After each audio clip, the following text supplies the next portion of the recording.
रेहाना और रवि की शादी के वक्त रवि के पास कुछ नहीं था।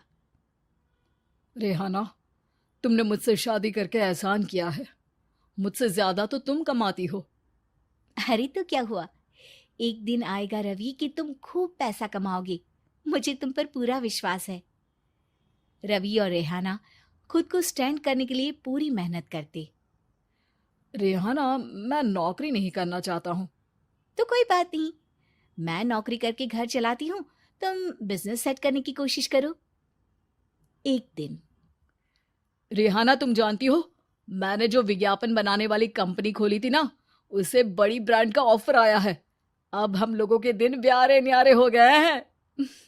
मैं जानती थी रवि कि एक दिन तुम सेटल हो जाओगे। रवि का काम अच्छा चल जाता है। एक दिन वो रेहाना से कहता है, रेहाना, अब हम लोगों का बच्चा भी हो गया है। बहुत छोटा है वो। उसका ख्याल कैसे रखेंगे हम?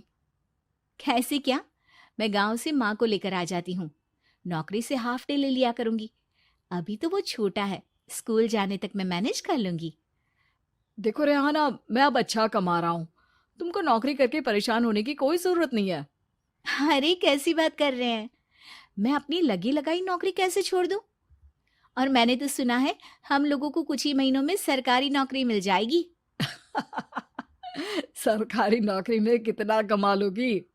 उतने में तो मैं ड्राइवर रख लूंगा। रेहाना को रवि की बात का थोड़ा बुरा तो लगता है। कम से कम मेरी नौकरी की इतनी बेइज्जती मत करो। भूल गए, इसी नौकरी के बदौलत तुमने अपना बिजनेस खड़ा किया है। अरे वो तो मैं किसी के भरोसे भी कर लेता। देखो, अपने बच्चे को संभालो, घर का काम करो। अब बाहर जाती तुम अच्छी नहीं लगती हो। रेहाना रवि के कहने पर नौकरी तो छोड़ देती है, लेकिन अब बड़े से घर में उसकी कीमत किसी नौकर से कम नहीं होती।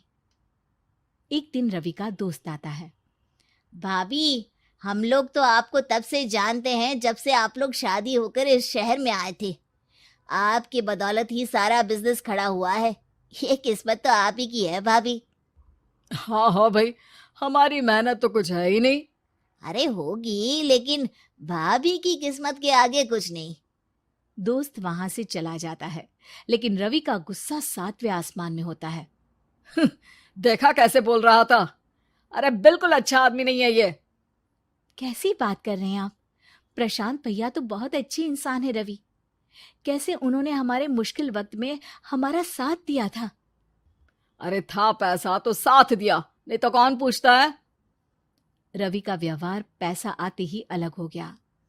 वो बंदे को बंदा नहीं समझता। घमंड से घिरे रवि ने तो एक दिन हद ही कर दी। रेहाना, मैं अब तुम्हारे साथ नहीं रह सकता हूँ। क्या क्या बकवास कर रहे हो रवि? क्या कहना चाहते हो? और क्यों नहीं रह सकते तुम मेरे साथ? देखो, मुझे कोई और पसंद है, और उसने साथ रहने पर बस यही शर्त रखी है कि मुझे तुम्हें तलाक देना होगा। रेहाना, जो कि एक स्वावलंबी महिला थी, उसने बिना देर किए रवि को कह दिया, कोई इश्यू नहीं, मुझे पैकिंग में 4 दिन का वक्त लगेगा, लेकिन तब तक मैं तुम्हारे साथ नहीं रहूंगी। 4 दिन के लिए तुम कहीं और शिफ्ट हो जाओ, मैं घर से निकलूंगी तो बता दूंगी। रवि घर छोड़कर चला जाता है। रेहाना को दुख होता है, वो रोती है, लेकिन व्यवहार से स्ट्रांग रेहाना को पति के वापस आने का और उसे सबक सिखाने का पूरा भरोसा था। फिर एक दिन, अरे शुशिका, कब शादी करोगी तुम मुझसे? यार मैंने तो सोचा था तुम शादी से पहले मुझे विदेश लेकर जाओगे, महंगी कार दिलाओगे। अरे सब दिला दूंगा, लेकिन पहले मुझसे शादी तो कर लो। हाँ हाँ, क्यों नहीं।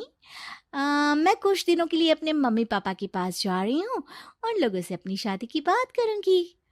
अरे शुशिका, कैसे रहूंगा मैं तुम्हारे बिना? अब तो शादी ही होने वाली है हम लोगों की। शुशिका रवि को छोड़कर चली जाती है। रवि घर आता है, जहां रेहाना को ना पाकर उसे सब अजीब लगता है। घर तो रेहाना के बिना कुछ नहीं है। बच्चे की याद भी आ रही है। चलो एक वीडियो कॉल कर लेता हूँ। रवि रेहाना को वीडियो कॉल करता है, लेकिन रेहाना फोन नहीं उठाती। रात को सोते वक्त मन कर रहा है मुन्ने को गले लगा लूं। चलो कोई ना, शुशिका से शादी के बाद मेरे और भी बच्चे होंगे। अगले दिन रवि ऑफिस जाता है, जहां टीना खड़ी होती है। सर, आपने अपने नए ऐड के लिए मॉडल की रिक्वायरमेंट डाली थी ना, मैं उसी के लिए आई हूँ। रवि टीना को देखकर खुश हो जाता है। अब शादी हो गई है तुम्हारी? नहीं सर, बस अच्छा सा हैंडसम और अमीर लड़का देख रहे हैं मेरे मम्मी पापा। रवि के दिमाग से तो टीना को देखकर शुशिका का ख्याल भी खत्म हो जाता है। अरे यार, ये लड़की मिल जाए कितनी सुंदर है। शुशिका तो इसके आगे कुछ नहीं है। अब क्या तुम्हें ऐसा नहीं लगता कि मुझसे मिलकर तुम्हारी ये खोज खत्म हो गई है? आप तो 2 बच्चों की पापा लग रहे हैं। अरे नहीं नहीं, मेरी शादी तो हुई थी, लेकिन बीवी को किसी और से प्यार था, मुझे छोड़कर चली गई। खैर, टीना की दोस्ती रवि से हो जाती है, लेकिन 1 महीने बाद शुशिका रवि के पास वापस आती है। मेरे मम्मी पापा तुमसे मिलना चाहते हैं, लेकिन उन लोगों को ये मत बताना कि तुम पहले से शादीशुदा हो, और हाँ, शादी से पहले अपनी सारी प्रॉपर्टी तुमको मेरे नाम करनी होगी। अरे पागल, अब मैं तुमसे शादी ही नहीं करना चाहता। भला ऐसी लालची औरत से कौन शादी करेगा? तभी वहाँ टीना आ जाती है। रवि, ये पागल सी औरत कौन है? देखो, तुमने ही कह दिया ना पागल, तो पागल ही है। पता नहीं कौन है, कह रही है शादी कर लो, लेकिन शादी से पहले अपनी सारी प्रॉपर्टी मेरे नाम कर दो। बोल तो सही रही है। वैसे तुम जानती हो, मेरी एक सहेली है, उसके पति ने उसे पैसा आते ही छोड़ दिया, जबकि उसको खड़ा करने वाली ही मेरी सहेली थी। और मुझे भी भरोसा नहीं है। अगर मैं भी तुमसे शादी करूंगी तो तभी जब तुम मेरे नाम अपनी सारी प्रॉपर्टी कर दोगे। अरे हाँ हाँ, क्यों नहीं, बिल्कुल कर दूंगा। रवि और टीना की शादी की तारीख तय हो जाती है।